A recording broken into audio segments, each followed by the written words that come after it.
Kelompok Hamas mengeluarkan pernyataan keras pada Sabtu 11 November yang menuduh Israel merusak kesepakatan gencatan senjata yang berlaku.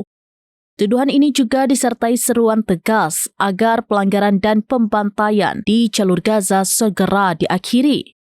Menurut laporan dari Al-Mayadin, Hamas mengklaim bahwa Israel terus melakukan pelanggaran harian terhadap perjanjian tersebut.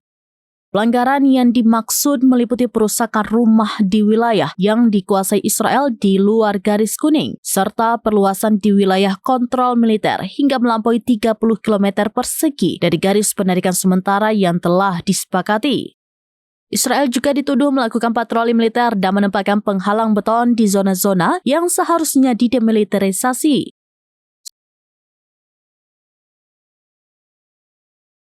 Download Tribun X sekarang, menghadirkan lokal menjadi Indonesia.